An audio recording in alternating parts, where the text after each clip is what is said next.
series of an introduction to skincare. We thought it'd be a good idea, with it being the start of a new year, to give our clients some knowledge about skin and how to treat it and the products that are out there.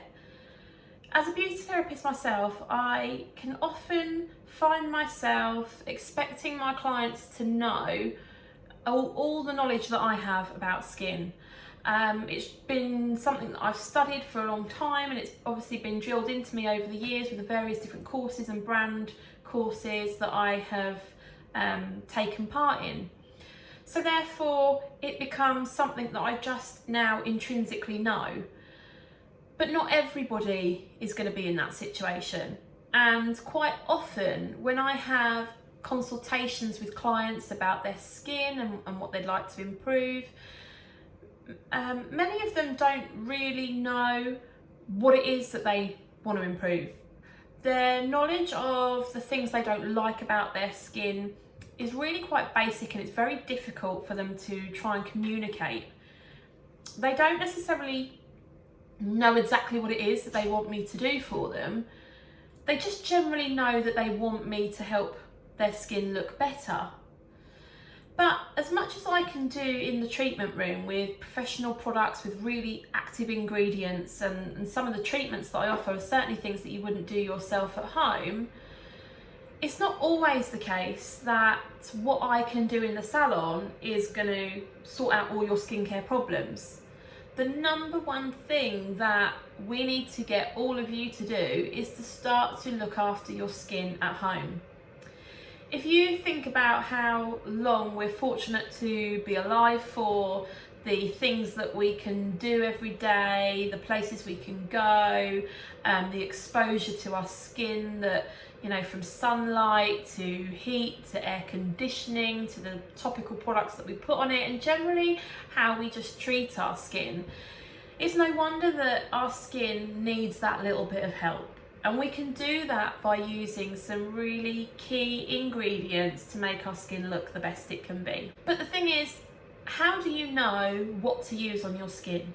So you walk into somewhere like Boots or the supermarket and you look at the shelves, and if skincare really isn't your thing, or you generally just know you need a cleanser, a moisturiser, but you see the shelves completely full of product, how do you know what to go for? And a lot of the time, some of the words that are on the packaging can be baffling at most, and some of them can actually be really just misleading. But you buy the product, you take it home, you use it, yeah, maybe you notice a difference for a couple of days, but is it really targeting the things that you need to target? Is it really improving the skin conditions that you would like to improve? So when I carry out a consultation with a client, first of all, I want to find out how they find their skin. What is it that they see every morning? What are those skin types? What are those characteristics that that client deals with on a daily basis? So when we're talking about skin and what a client finds on their skin, we're talking about two different categories.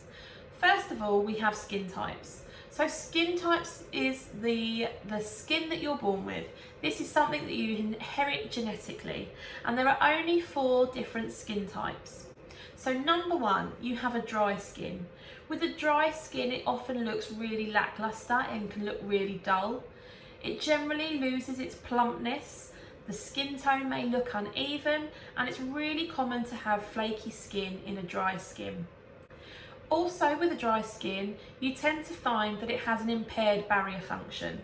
Now, a barrier or an acid mantle is a thin film of natural oil that is on the outermost part of the skin, and it gives our skin protection. But with overuse of incorrect products, our acid mantle can break down and lead to sensitivities. And in a drier skin, it's more prevalent that we see this breakdown of the acid mantle, and therefore sensitivity tends to go hand in hand with a drier skin. So if you've got a flaky skin and you tend to find that you react really easy to products, you get that burning, stinging sensation, then we need to think about this and consider it as how we go forward and what products are going to suit it. On the flip side of a dry skin, you've got an oily skin.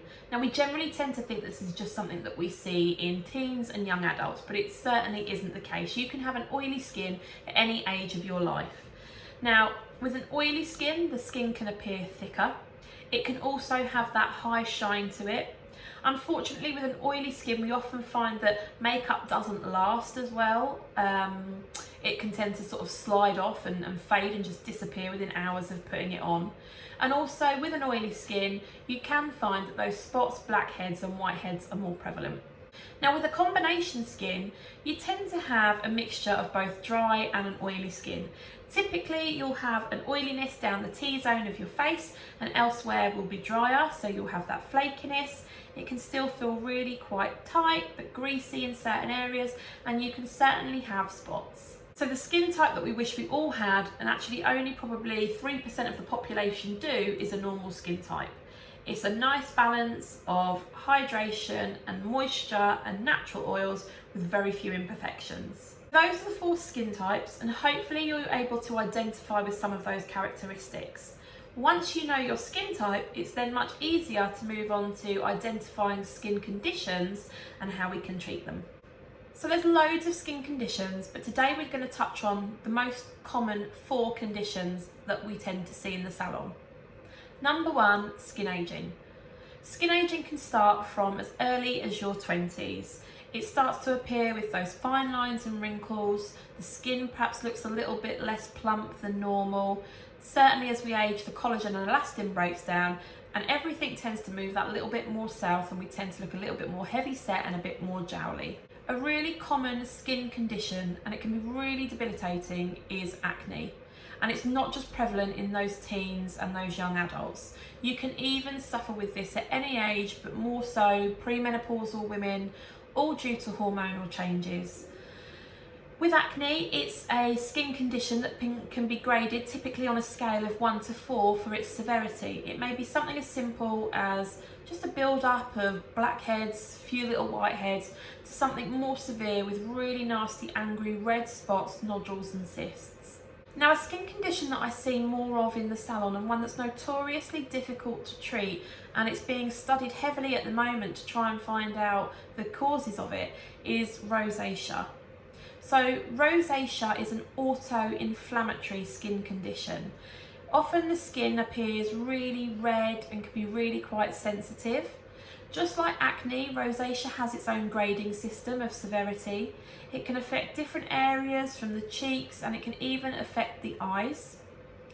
With rosacea, it's really common to see tiny little red broken capillaries or veins, especially in the cheek area. Often you can find that rosacea sufferers will suffer with spots, and that's why commonly it's mistaken as acne. With rosacea, the skin can often have a rough texture, it flushes easily, can really feel quite stinging and have a burning sensation. Although the main cause of rosacea isn't known, it can be inherited genetically. There can be triggers that make the rosacea worse, and the triggers may be different for everybody. So some may find that their trigger is alcohol, others may find that it's something like spicy foods. Your skin could certainly be more sensitive to the sun, and extreme temperatures can also affect the skin. The most common skin condition that we see is dehydration. With a dehydrated skin, it will often look really tired and dull and ashen. The face can feel really quite tight. It's really important to repair the barrier function for a dehydrated skin, because moisture is key and we want to avoid that transepidermal water loss. With a dehydrated skin, you'll find that products are absorbed really quickly, and unfortunately your makeup may not last or may appear patchy later on in the day because the skin's soaking up the moisture and the water that is in that makeup product. So how do you identify your skin? First of all, you need to identify your skin type. So remember, there's 4 skin types. You've got dry, you've got oily, you've got normal, and you've got a combination. If you've got a mixture of a bit greasy and a bit flaky, then you've got that combination skin. Typically with a dry skin, you're not going to experience any oil because the skin is losing its natural oil. Once you've identified your skin type, you can then go on to look at the skin conditions. So you're looking for those signs of aging, that redness that may be linked to rosacea, breakouts of spots which could be adult acne, or dehydration, which is so common, most of us will have suffered with it at some point. Once you've identified your skin type and your skin condition, you can then start to look at which products are going to suit you best. In episode 2, we're going to be looking at cleansers, the formulations that they come in, when you should use them and which is best for your skin type. If you want to improve your skin, you're going to want to see episode 2.